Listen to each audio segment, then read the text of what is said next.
Baik, sebelumnya perkenalkan saya Nyoman Agus Budiarto Wesnawa dengan NIM 2429101026 dari kelas F. Sebelumnya izin Pak Mari Sunario, di sini saya akan mempresentasikan tugas UAS dari mata kuliah Soft Computing, di mana di sini saya mempresentasikan sebuah artikel yang saya buat ataupun tugas yang saya buat yang berjudul Prediksi Penyakit Jantung Menggunakan Jaringan Saraf Tiruan atau JST dengan Multi-Layer Perceptron MLP.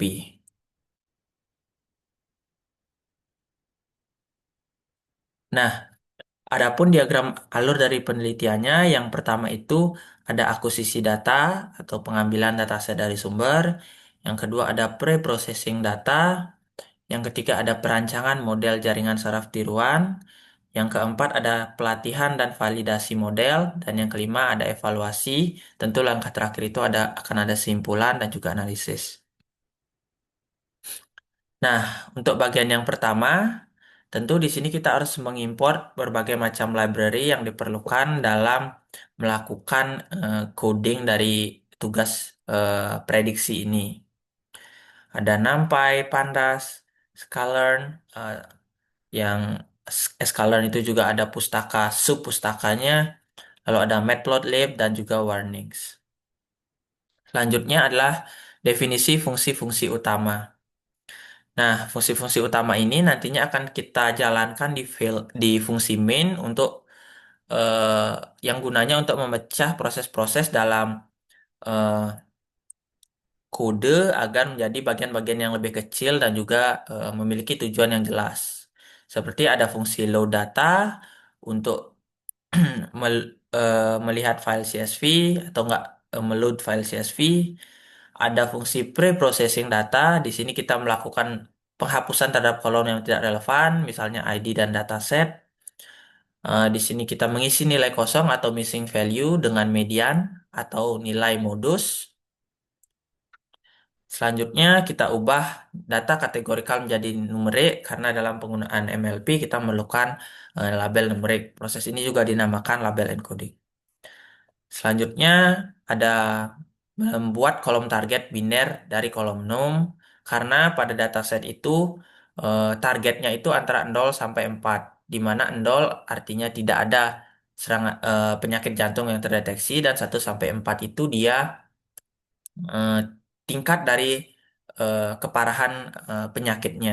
Sementara di sini klasifikasinya disimplifikasi lagi hanya menjadi biner, yaitu ada tidaknya penyakit jantung. Selanjutnya di sini saya juga menambahkan rekayasa fitur atau feature engineering. Di sini saya menambahkan fitur eh, interaksi CP dan talak dan juga fitur interaksi edge per call. Di sini ada dua fitur interaksi. Selanjutnya kita pisahkan fitur dan target untuk dan akan dilakukan normalisasi untuk dan juga penambahan fitur interaksi yang tadi kita buat. Selanjutnya di sini ada perancangan dan training model. Nah, di sini untuk perancangan model MLP dengan algoritma back propagation-nya, di sini saya menggunakan hidden layer 2, yakni dengan neuron 32 dan neuron 16. Nah, nilai ini didapat dari sebelumnya saya melakukan grid search, menentukan kombinasi yang tepat dari hidden layer agar mendapatkan eh, hasil evaluasi yang lebih baik. Untuk fungsi aktivasinya menggunakan ReLU, early stopping diaktifkan untuk mencegah overfitting, running rate-nya saya isi dengan 0,001, alfanya juga 0,001.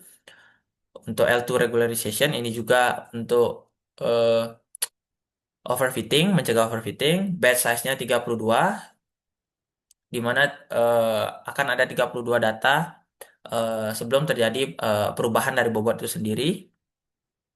Ada max iteration 300. Untuk solvernya menggunakan Adam Optimizer dan random state-nya 42.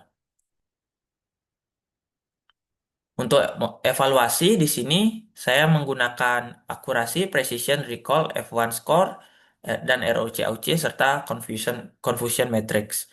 Di sini akan dibandingkan antara hasil train dan test dari masing-masing matriks evaluasi tersebut. Selanjutnya, plot visualisasi result, ada confusion metric, bar matrix yang membandingkan train dan test evaluation, dan ada juga ROC curve.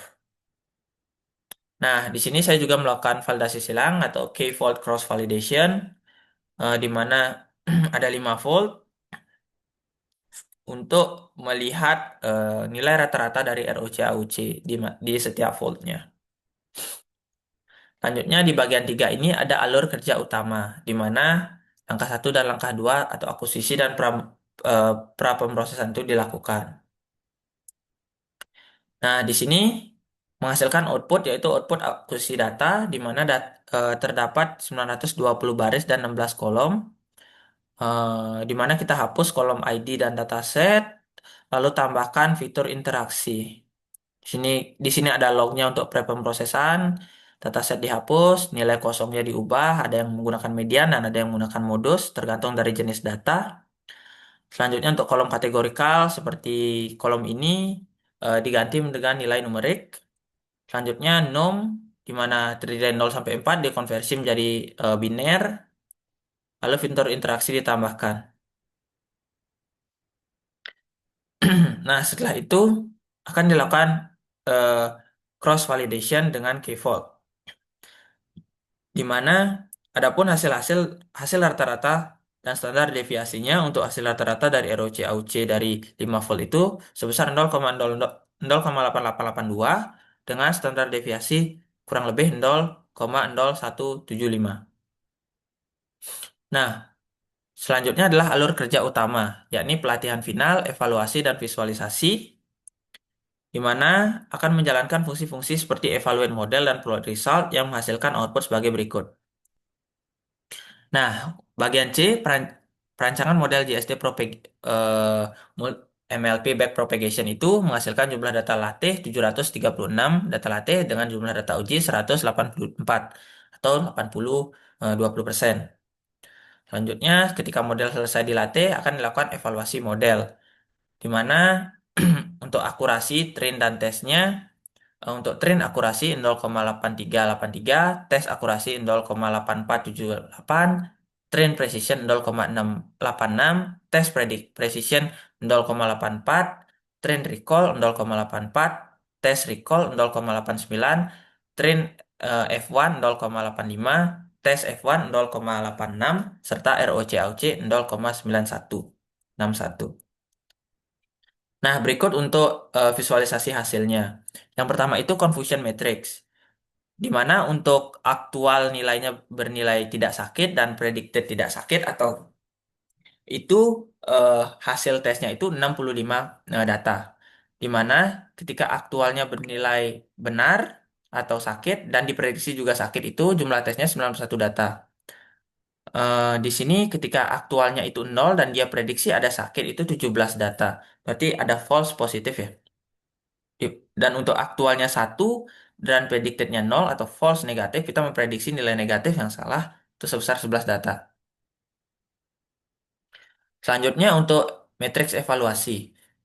Di sini kita membandingkan train dan tes dari masing-masing matriks evaluasi yang digunakan. Nah, bisa dilihat di sini hasilnya sangat baik dikarenakan eh, untuk akurasinya sendiri bahkan lebih besar yang tes. Eh, Hanya di precision terlihat bahwa eh, hasil dari tes sedikit lebih kalah dari hasil dari train.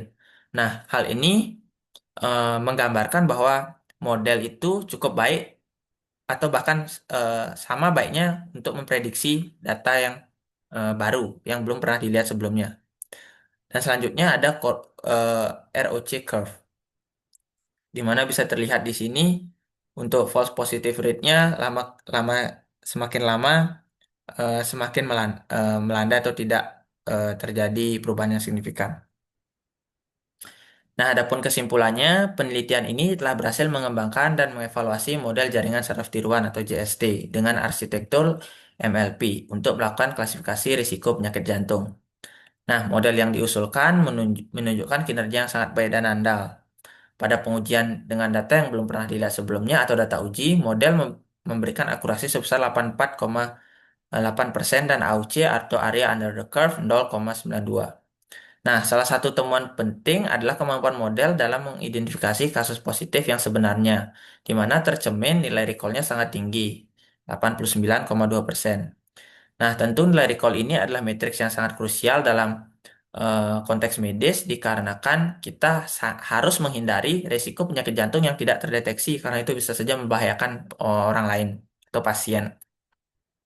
Nah, kinerja yang solid dan kemampuan generasi yang tinggi tanpa adanya indikasi overfitting mengkonfirmasi bahwa metodologi yang diterapkan mulai dari pemrosesan data hingga rancangan arsitektur model efektif untuk tugas klasifikasi ini. Nah, dengan demikian, GST memiliki potensi signifikan untuk diimplementasikan dalam sistem pendukung kebutuhan klinis seperti prediksi penyakit jantung ini. Nah, di sini digunakan sebagai pre-screening tool. Nah, untuk penelitian selanjutnya direkomendasikan untuk berfokus pada dua area utama. Yang pertama itu peningkatan sensitivitas model untuk menekan jumlah kasus false negatif. Dan yang kedua, penerapan teknik expandable AI atau XAI untuk meningkatkan transparansi dan kepercayaan terhadap hasil prediksi model.